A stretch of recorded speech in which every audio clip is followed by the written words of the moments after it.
So hello everyone, this is our internship comparison. I'm doing my internship at Cesar Chavez Elementary. It's located here in Davis and it was built in 1954. It's adjacent to Redwood Park, so it has like a lot of like playgrounds. There's also tennis courts around there. It's a pretty suburban area, but it is located off Anderson Road, which does mean it gets like a lot of like traffic there because Anderson Road is like one of the main north-south roads here in Davis.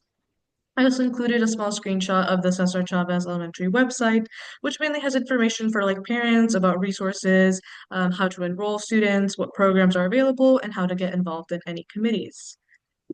In regards to redlining, I wasn't able to find like a map specifically that highlighted that, but via the City of Davis website, I was able to find zoning maps. So these blue lines represent all the residential one-family home areas, and Cesar Chavez is located right in the middle of one of these. If we continue this road, this is where Cesar Chavez is at.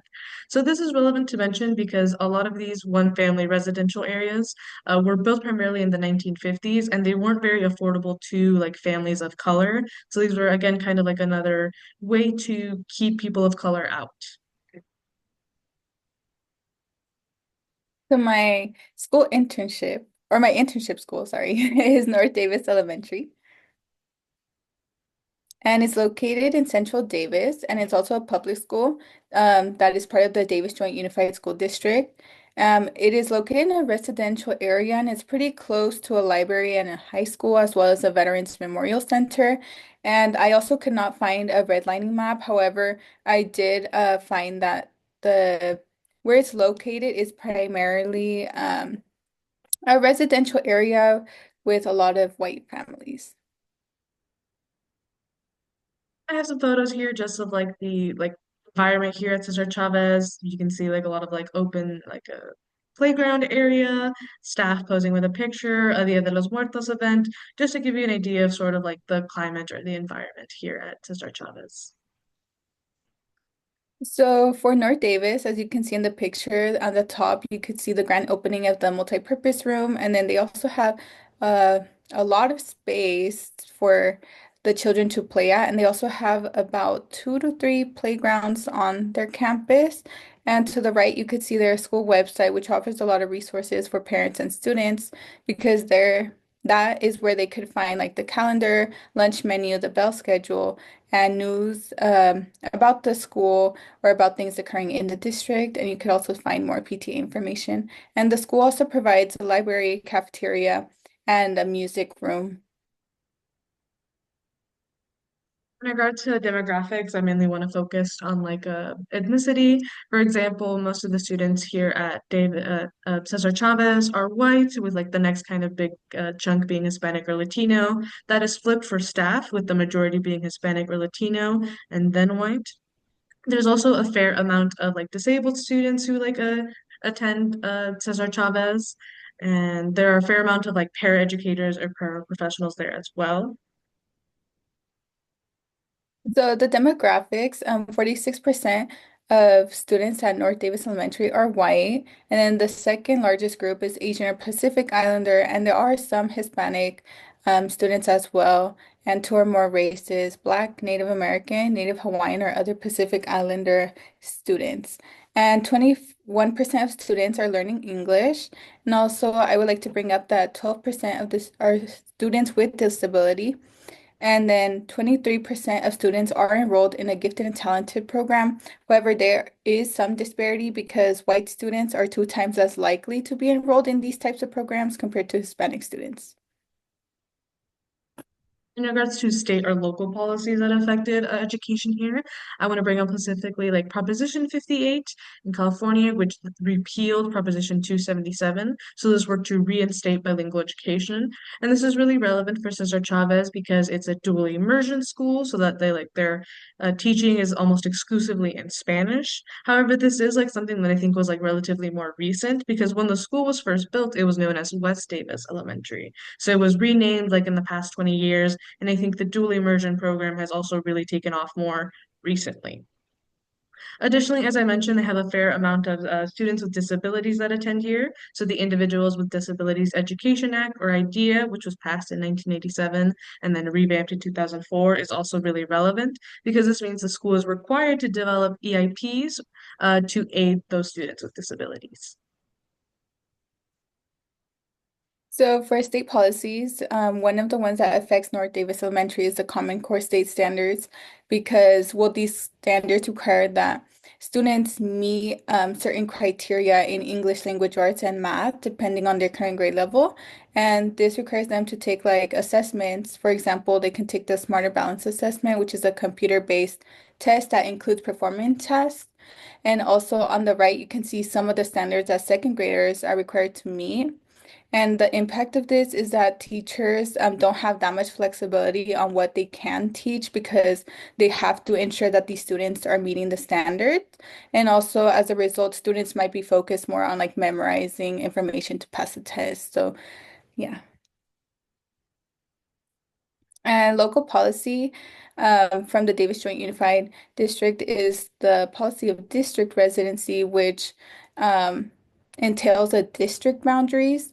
And as a result, students are assigned to the school closest to where they live, and parents need to provide proof of residency in order to be enrolled at the school. And when documentation is denied or it's not enough to prove that students live within the district boundaries, investigations can be conducted. And the impact that this has is that families and students don't really have a choice to pick the school that they want to attend. In terms of curriculum, as I mentioned, they're like a dual immersion school. But what this really impacts is more the manner in which content is delivered. So, like I said, they're taught Spanish more exclusively, like starting in kindergarten and first grade. And as they move up each grade, they like are exposed to more English. But they're still expected to meet state standards, such as like the Common Core state, because they are still like a public school. Um, so they have like really regular evaluations on like literacy. They use like a tool called Benchmark so that this like the instructor conducts like regular evaluations on them to see that they're still meeting these standards. They also have a pretty well established music program here as well. So like all the second graders will like usually go and like have a like music class every week, and this seems to be like across the school. It's not like just for the second graders. That's just where I have my internship. Something that I've also noticed that's like more a subtle part of the curriculum is like values and socio-emotional learning. They like really value for the students have having like being like respectful and responsible and really caring towards one another. So that's something that's also really encouraged in the school. So for the school curriculum at North Davis Elementary, they have PBIS, which is a positive behavior intervention and supports framework, and it teaches students expected behaviors and acknowledges their positive choices. And it just focuses on teaching, reteaching, and supporting student growth in all areas of the school. And this is also part of social emotional learning.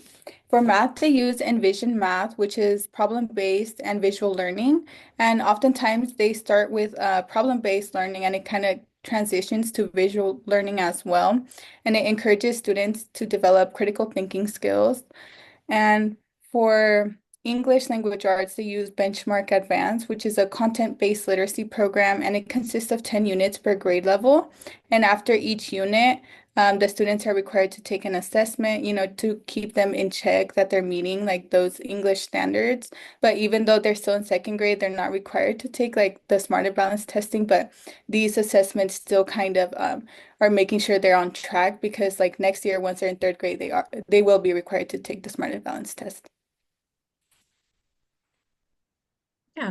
As Luce just mentioned, that's a really great point. I'm also interning in a second grade class. So they are a public school. They are expected to like take the state testing. Smarter Balanced Assessment Consortium is SBAC.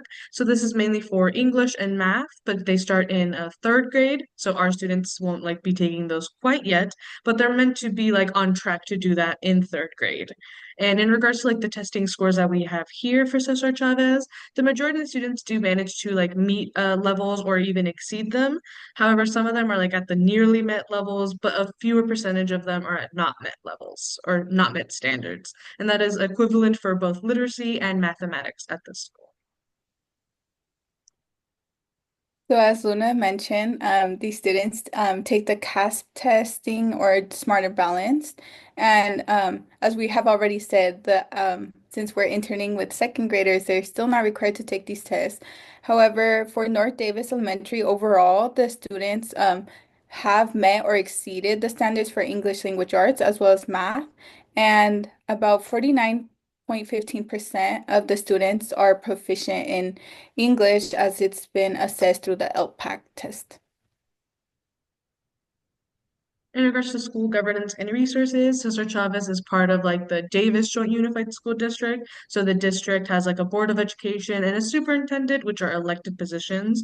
In regards to funding, the school specifically mentions like parcel taxes as being a source of funding, which is a form of a real estate tax. There's also developer fees, which is specifically from like businesses, both incoming and well-established ones in the wider Davis area. They have a built-in tax. And these taxes, both parcel and developer, are meant to specifically go to providing adequate school facilities. These aren't meant to go to like salaries or paychecks, but specifically to upkeeping and maintaining the school. So for school resources, they offer free meals, and the state of California requires that students receive free meals. However, they still encourage families to qualify for the National School Lunch Program, so that way they can receive an additional 20% in supplemental state funding. Another resource they provide is counseling, and the great part about this is that it's part of the general education program, so that means that students don't need any referrals to use these services. So for school governance, they also have a board of education and they voted to pass Measure M, which is a facilities bond, and it provided about 150 million to upgrade the schools.